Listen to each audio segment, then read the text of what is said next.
Let's look back on yesterday's Premier League action.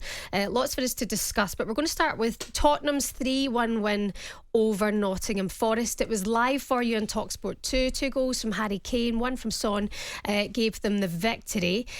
Joe Worrell did score for Forest as well, and a penalty was saved, but Spurs came out with the win. Is that just the most important thing, Cass, or are you going to dissect that performance a little bit more? No, the most important thing was that Richarlison in midweek had called out, obviously, his performance has not been chosen. Antonio Conte agreed with him that he hadn't been very good. Played him yesterday. Richarlison got a standing ovation when he left the pitch after 83 minutes. He didn't score, but he chased and run every blade of grass. It was like the exact thing that he needed. Yep. And Tottenham fans embraced it and loved it. And look, they got to a 3-0 lead quite comfortably, Spurs. Got pegged back, as you said, by Worrell.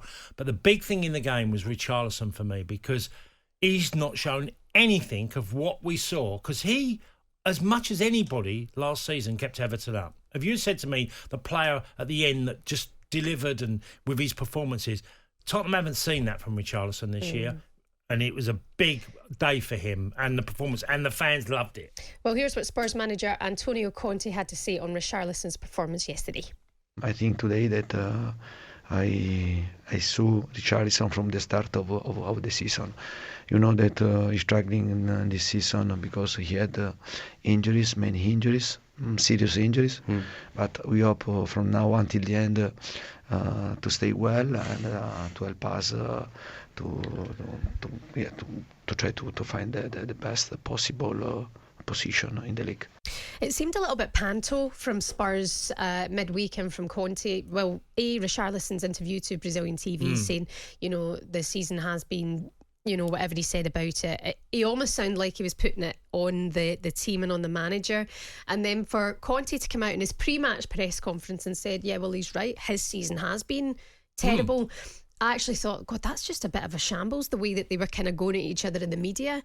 But if you can get a turnaround like that, was it good gameplay? Was it good master plan after all? I mean, as well, something that happened in the game, Richarlison got a great goal. Yeah. And it was given offside. I mean, it is a hairline, you know, just literally a tiniest of margins. It was a wonderful strike.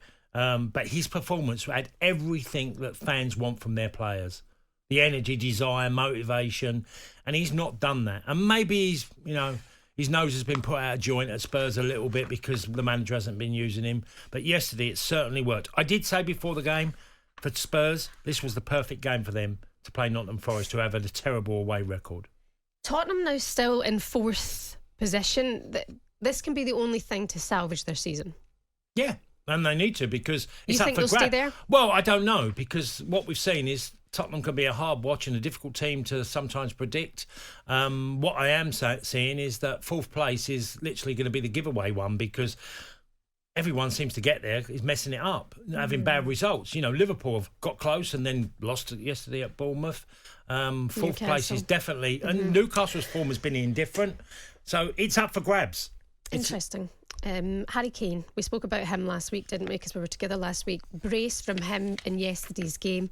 Do you want to see him stay? Do you want to see him go? And if he does go, what does that mean for Spurs as a team? Well, they're going to have to face that challenge one day of losing Harry Kane. It's going to happen. What do you do with someone that's easily your best player? You know, you want to keep him, but how long can you? Can you convince him? They've never managed to do that. Every appointment that they've made has been trying to, you know, with the idea of, well, Harry needs to be successful at this football club if we're going to keep him. And they haven't achieved it. So it's a very difficult... This summer's going to be the biggest challenge of all, because he's entering his last year of his contract. And if he makes it clear to Tottenham, I'm not signing, then there's no other solution for Daniel Levy and the club to go, well, we've got to move him on. We can't let him go for nothing the year after. By the way, it's his 6th season in the Premier League where he's got 20 plus goals. Do you want to go and see him be a winner now? I think he has to be. He's that good. Whether Tottenham can get close to proving... I think they've tried to convince him numerous times. It just hasn't worked out. It hasn't happened. So for Harry, he might think, well, this was the last chance saloon. This is this season. So... And they ain't going to win anything this year, are they? So, I wonder your thoughts on Spurs as a club, Cass. It's an amazing club. That's my thoughts. There's some really great clubs in London. And, you know, we've got great clubs in football. The history of some of the leading clubs all over the country is extraordinary. And Tottenham is one of them. And, you know, many a time I remember playing at the Lane and thinking, wow, this is a special football club. And, you know, and the sort, you know, they've had World Cup winners. I mean, what we forget about this team, it's got World Cup winners in it anyway. You know, Cristiano Romero's won the World Cup. We've had Lloris win the World Cup. You know, they've had some really top players there. They've had Ozzy Ardiles, Ricky Avila in the past. You know, this club can attract great players. The stadium was built to literally rub shoulders with the elite in football. But do you not think Spurs fans are at the end of their tether, that they're, you know, their main man in charge, and Daniel Levy is so into Formula One, he's into Beyonce concerts, and actually when you look at the main ambition being top four, and that's what they seem to be getting, you know, they're getting well, he's not Red Bull though, is he? Or was it Mercedes or Ferrari? He's been driving them. But there's no trophies. The Reynolds. You know, exactly. It becomes that point where now Spurs need to start doing something that a little bit different. But is it Daniel Levy the problem? Shaban, the club has to be successful. Yeah. The fans of, you know, you get 60,000 watch them every home game. It's an incredibly well-supported football club. It has to have trophies in the cabinet. It's that big of a football club. And if you don't, many of the big six in this country and more, if you don't have success, fans expect it because of the size of their clubs.